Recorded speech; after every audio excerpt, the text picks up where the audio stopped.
Welcome to Flashpoints. I'm Jeff Pegues, joined as usual by CBS News Senior National Security Analyst Juan Zarate. Good to see you, Jeff. We are going to talk about foreign fighters. This is a problem, especially in Europe, and now we're seeing the results of that problem.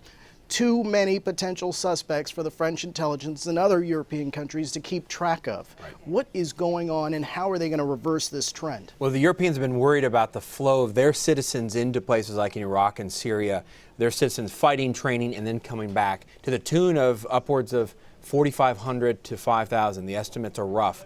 But they've been worried about this for years. I've hosted a Dutch counterterrorism official about a year and a half ago where they were sounding the alarm bell saying, we've got a problem. The French have said they've got a problem. And certainly what you saw on the streets of Paris reflects that. Well, so what is the problem? Do they not have the resources to match the threat?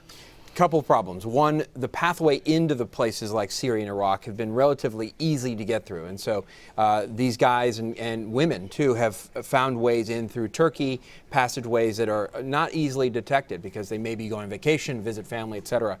Then they can come back. And the problem there is, can you identify where they've come back from? And secondly, even if you know that, can you actually track all these individuals?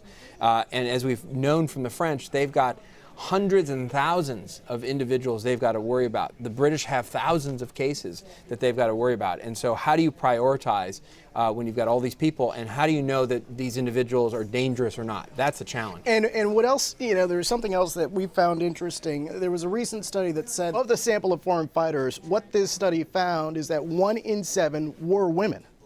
What does that tell you? Well, it tells you that there's a different dimension of the radicalization and the allure that's happening. ISIS, in some ways, has targeted some of their messaging toward women. But a lot of that is about finding brides, right? Bringing brides to the battlefield. That's some of it, but it's not all of it. Part of this has to do with the allure, the mythology of ISIS as the caliphate, the ideology undergirding it. So it's not just about come and be a bride. It's also come and fight and defend the religion, fight for your identity.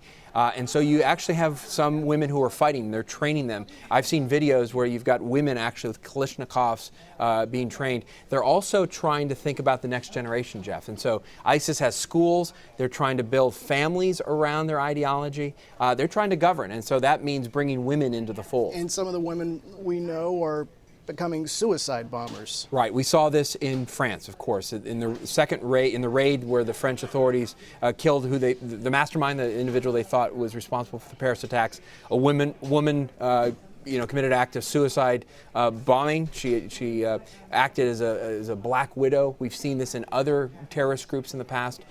This is the first time you've seen it in Europe, and certainly the first time you've seen it from ISIS coming into the heart of Western Europe. Well, why do you think there is this belief at this point that Europeans, foreign fighter Europeans, are more of a threat than American foreign fighters?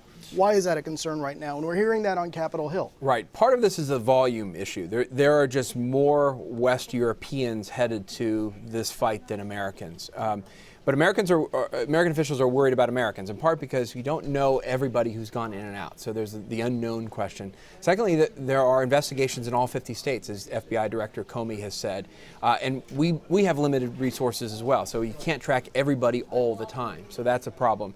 The third problem is you have the flow, the natural flow of travel between Western Europe and the U.S. And that's why the visa waiver program is come under scrutiny right now. That's right, because part of the travel is this visa waiver program where certain nationals of certain countries in Western Europe, other countries as well, are allowed to travel into the U.S. without getting a visa in advance. And so if they're not on a no-fly list, if they're not watch listed, they can come in making a plane reservation and getting on a plane, and that has lawmakers worried. Yeah, and that's why there could be some changes there that we will have to follow. For Juan Zarate, I am Jeff Pegues, and that is Flashpoints.